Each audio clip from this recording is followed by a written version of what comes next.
Chapitre 7. Comment une vieille prit soin de Candide, et comment il retrouva ce qu'il aimait. Candide ne prit point courage, mais il suivit la vieille dans une masure. Elle lui donna un pot de pommade pour se frotter, lui laissa à manger et à boire, elle lui montra un petit lit assez propre, il y avait auprès du lit un habit complet.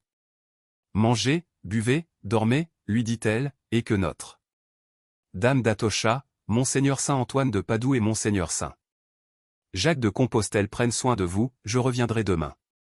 Candide, toujours étonné de tout ce qu'il avait vu, de tout ce qu'il avait souffert, et encore plus de la charité de la vieille, voulut lui baiser la main. Ce n'est pas ma main qu'il faut baiser, dit la vieille, je reviendrai demain. Frottez-vous de pommade, mangez et dormez. Candide, malgré tant de malheur, mangea et dormit. Le lendemain la vieille lui apporte à déjeuner, visite son dos, le frotte elle-même d'une autre pommade, elle lui apporte ensuite à dîner, elle revient sur le soir et apporte à souper. Le surlendemain, elle fit encore les mêmes cérémonies. Qui êtes-vous ? Lui disait toujours Candide, qui vous a inspiré tant de bonté ? Quelle grâce puis-je vous rendre ? La bonne femme ne répondait jamais rien. Elle revint sur le soir et n'apporta point à souper. Venez avec moi, dit elle, et ne dites mot. Elle le prend sous le bras, et marche avec lui dans la campagne environ un quart de mille, ils arrivent à une maison isolée, entourée de jardins et de canaux. La vieille frappe à une petite porte. On ouvre, elle mène Candide, par un escalier dérobé, dans un cabinet doré, le laisse sur un canapé de brocart, referme la porte et s'en va. Candide croyait rêver, et regardait toute sa vie comme un songe funeste, et le moment présent comme un songe agréable. La vieille reparut bientôt, elle soutenait avec peine une femme tremblante, d'une taille majestueuse, brillante de pierreries et couverte d'un voile. Ôtez ce voile, dit la vieille à Candide. Le jeune homme approche, il lève le voile d'une main timide. Quel moment! Quelle surprise! Il croit voir mademoiselle Cunégonde, il la voyait en effet, c'était elle. Même. La force lui manque, il ne peut proférer une parole, il tombe à ses pieds. Cunégonde tombe sur le canapé.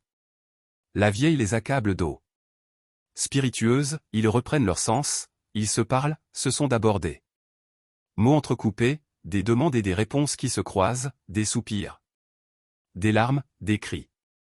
La vieille leur recommande de faire moins de bruit. Les laisse en liberté. Quoi ?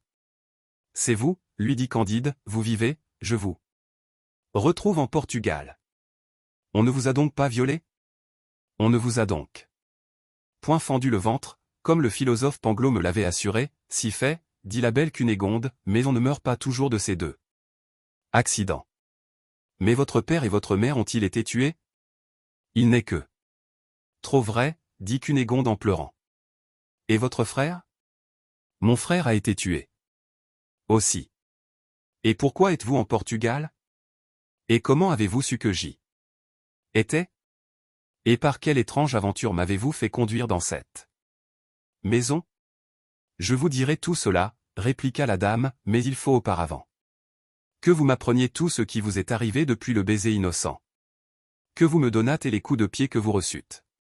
Candide lui obéit avec un profond respect, et, quoiqu'il fût interdit, quoique sa voix fût faible et tremblante, quoique l'échine lui fît encore un peu mal, il lui raconta de la manière la plus naïve tout ce qu'il avait éprouvé depuis le moment de leur séparation.